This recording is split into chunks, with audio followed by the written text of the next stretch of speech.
In a suburban community, we see Davy on his routine paper round. When he reaches the house of Mr. Mackey, a local cop, he suddenly catches a glimpse of the headline in the newspaper: "Another disappearance of a teenage boy added to the list of missing cases." Mr. Mackey shows up then and unexpectedly requests Davy's assistance in moving some furniture to his basement. Davy is immediately uncomfortable in the basement and wastes no time exiting after helping Mr. Mackey. Later that evening, he joins a group of local kids for a game of manhunt. As the game concludes, Davy and his friends, Woody, Faraday, and Eats, gather in Eats' treehouse. There, they fantasize about an older girl named Nikki who used to babysit Davy. They make some lewd comments about her, much to Davy's annoyance, while we cringe at the hormone-charged 15-year-olds. Then, Davy confides in his friends, sharing his belief that the missing kids are somehow interconnected. Unfortunately, his theory is met with mockery. Later that night, the friends communicate through walkie-talkies. Davy, always curious, uses a pair of binoculars to keep an eye on the neighborhood. During dinner one night, Davy's family discusses the news of Nikki's parents' divorce. Davy's father, a cameraman for a local news channel, receives a call to film a report about a serial killer. This murderer has taken the lives of 13 teenage boys. In Davy's bedroom, the boys gather and discuss the terrifying killer. Woody suggests they should avoid going out at night. Then these annoying 15-year-olds use the binoculars to check out Nikki from the window. As she turns, everyone quickly hides, except for Davy, who catches her gaze. The next day, the boys head to the library to research the victims. Later that evening, the boys go outside to play. On their way back, they decide to visit their friend Sammy's house to include him in their game of manhunt. However, to their surprise, nobody is home. Davy's instincts kick in. Why haven't they seen Sammy for days? Even though the family's car is still parked in the driveway. The other boys brush off Davy's concerns and head home, but Davy's curiosity gets the best of him. He glances at Mr. Mackey's house in suspicion. Back at Davy's house, his parents are working late. While fixing some food for himself, he notices a picture of a missing teenager printed on the side of the milk carton. Just then, he recalls seeing a kid who resembled the one in the picture in Mackey's dining room a few weeks ago. He tells his friends about his suspicion, and together, they decide to spy on the cop to collect hard evidence.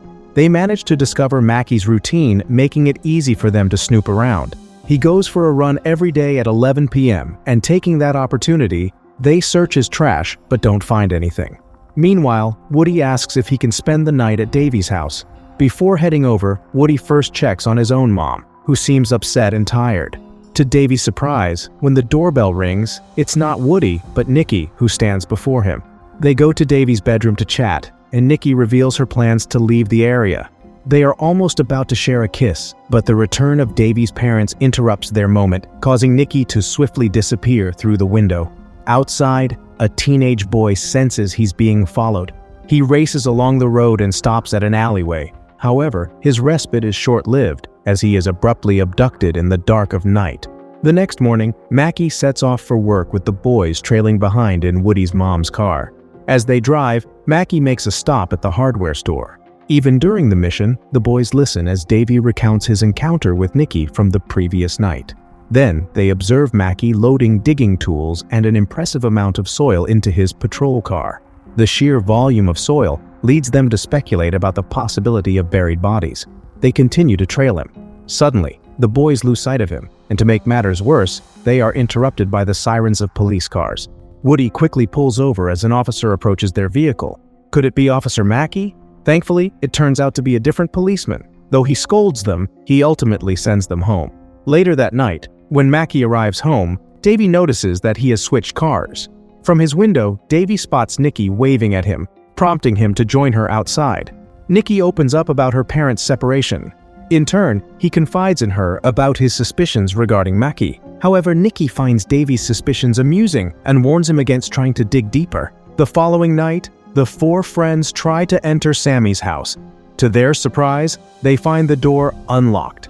As they cautiously enter, they freak out at the unexpected appearance of Nikki. She explains that she has been looking after their cats while they've been away on vacation for several weeks.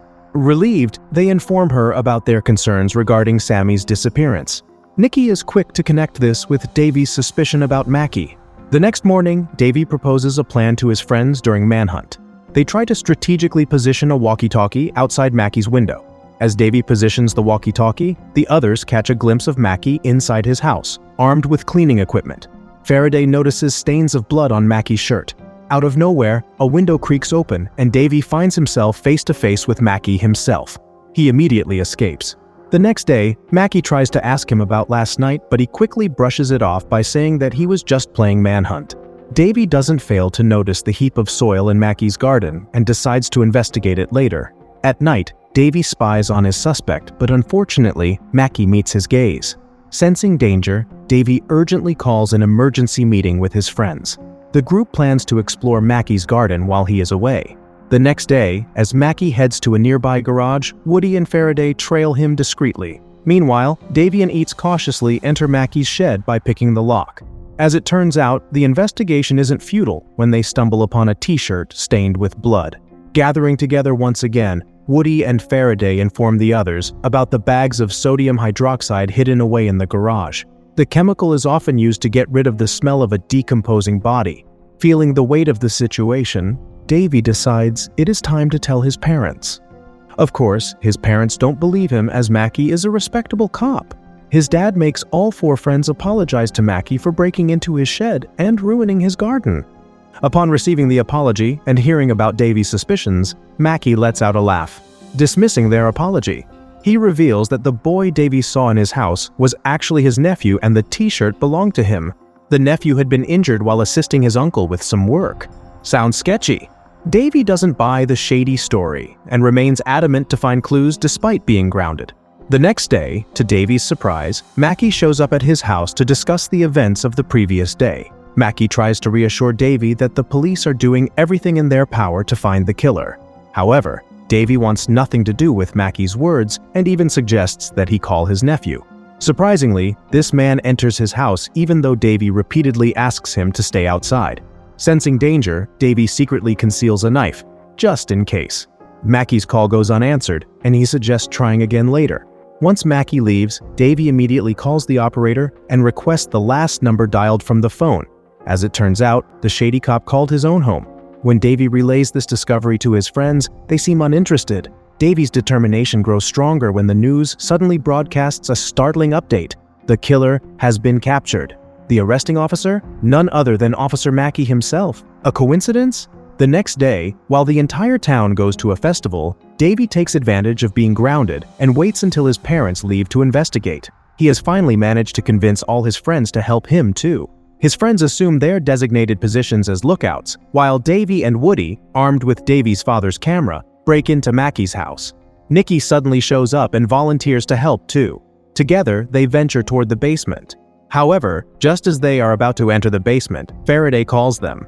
He says that he's at the festival and has spotted Mackey engaging in a gardening project, which explains the huge amount of soil and gardening tools that they had noticed earlier. Faraday and Eats abandon their position after realizing that Mackey is not the killer. The trio decides to check out the basement nonetheless. They break into the locked room and are met with a chilling sight. The walls are filled with family photographs, but the horrifying truth reveals itself when they discover a decomposing corpse in a bathtub. There's also another captive, pleading for help. To add to the horror, he realizes that Mackey hangs the photographs of the victim's family on his wall, and he's supposed to be the next victim. Sometime later, Davy, Woody, and Nikki find themselves at the police station. A police force is dispatched to catch Mackey, while the sheriff extends his congratulations to Davy for saving the boy's life. Outside the station, Davy and Nikki sit together on the steps and share a kiss. In the car, Davy's parents congratulate him on his bravery. Woody decides to sleep over as Mackey is still at large. Unbeknownst to the boys, as they drift off to sleep, the attic silently opens. Mackey emerges from the shadows and attacks the innocent kids. Davy is abruptly woken, finding himself in the back of a squad car alongside Woody. Davy and Woody manage to escape into the cover of the surrounding woods, but soon they realize it's a ploy. Mackey is playing manhunt with them. His voice echoes through the loudspeaker as he chases them. The boys navigate their unfamiliar surroundings, desperately seeking a means of escape. Suddenly, they stumble upon a gruesome scene, a pool of Mackey's previous victims. The danger intensifies, and Davy devises a plan. He offers to create a diversion, allowing Woody the opportunity to steal Mackie's car. Their plan takes a dark turn when Mackie swiftly strikes Davy, causing a deep wound to his ankle with a sharp knife. Davy cries out in pain, desperately trying to warn Woody, but alas, his warning comes too late. Mackie ruthlessly attacks Woody and slits his throat. By the time Davy reaches Mackie's car, it's too late to save Woody. As if mocking Davy's anguish, Mackie materializes, blaming him for his misfortune. Mackie's twisted plan emerges. He intends to leave Davy alive, forever tormented by the uncertainty of when Mackie will strike again. Davy's existence will be haunted by perpetual fear, knowing that the day of Mackie's arrival will come. Then, Mackie departs in his stolen vehicle, leaving Davy stranded on the road. Sometime later, the poor boy is rescued by a stranger. In the distance, the remains of Mackie's police car serve as a grim reminder of the evil of the summer of '84.